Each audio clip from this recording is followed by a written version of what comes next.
కలిగిన గాక. అందరూ బాగున్నారండి? ఉదయకాలం ప్రార్థన చేసుకున్నారా?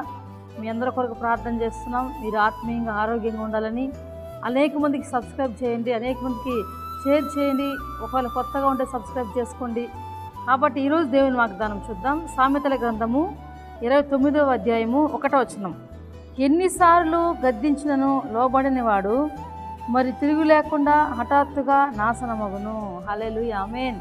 చక్కటి వాక్యం కదండి. నిజంగానే ఎన్నిసార్లు గద్దించినా లోబడని వాడు. ఎందుకు ఈ మాట మొదటి వచనంలో రాయబడిందంటే, కొంతమంది జీవితాల్లో ఎన్నిసార్లు గద్దించినా, ఒక సంఘంలో సేవకుడు ఎన్నిసార్లు ఒక విశ్వాసిని గద్దించినా వారు వినకపోతే నష్టము చాలా చాలా నష్టాలు జరుగుతాయండి. చాలా నాశనానికి గురి అవుతారంట. నిజంగానే దేవుడు వాళ్ళలో నుంచి మనతో మాట్లాడుతుంటాడు కొన్నిసార్లు. అందుకే మనం ఏం చేయాలంటే వినాలా. ఎంతమంది కొన్నిసార్లు ఎన్నిసార్లు చెప్పినా కొంతమంది జీవితాల్లో అసలు మాట వినరండి. ఆ విధంగా మారాలి అంటే మాట మారరు.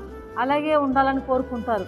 ఒకవేళ చెడు తలంపులు కలిగి ఉంటే దాన్ని విడిచిపెట్టండి, అది మంచిది కాదంటే వినరు. దానివల్ల ఎంత నష్టమో వాళ్ళకి ఫస్ట్ తెలియకపోవచ్చు, కానీ ఒక రోజున నాశనానికి గురి అవుతారండి. హల్లెలూయా. అలాంటి జీవితం యేసయ్యకి ఇష్టమా? అలా అవ్వాలని యేసయ్యకి ఇష్టమా?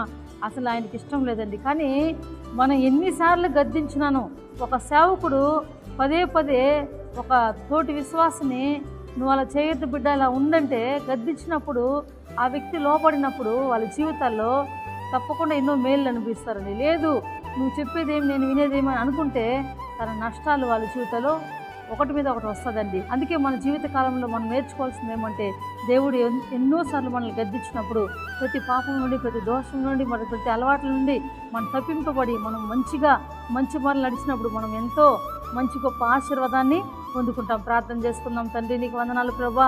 అవును, ఎంతోమంది నా ప్రభా వాగ్దానం ఉంటున్న బిడ్డలను బలపరిచినా, ఎవరైతే నా ప్రభా ఎన్నిసార్లు గద్దించిన లోబడిన వారు ఉన్నారేమో వారి హృదయంతో నువ్వు మాట్లాడుతున్న దేవుడయ్యా, వారిని బలపరిచిన ప్రభా, వారి జీవితాన్ని కల్పించుకునే కృపనివ్వండి అయ్యా. ఎవరిదైనా ఆత్మహత్యలు హత్య చేసుకోవాలని ఆలోచన చేస్తున్నారో, ఆత్మహత్య చేసుకోవాలని అనుకుంటున్నారో వాళ్ళని కాపాడని నీ కొరకు బ్రతికించండి యేసయ్యా. అయ్యా ఇంకా నా ప్రభా అనారోగ్యంతో స్వస్థపరిచినా, ఎక్కడైతే ఆర్థిక సమస్యలతో స్వస్థపరిచి విడిపించినా వారికి సహాయం చేయండి ప్రభా. ఎంత అవసరమో దయచేయండి ప్రభా. వివాహం బిడ్డలు వివాహం జరిగించిన, గర్భాలని బిడ్డ గర్భాలని దయచేయండి. ఈరోజు బర్త్డే మ్యారేజ్ చేసుకుని ప్రతి బిడ్డలు దీవించమని యేసు నామములో ప్రార్థన చేస్తున్నాం తండ్రి, ఆమేన్. Praise the lord.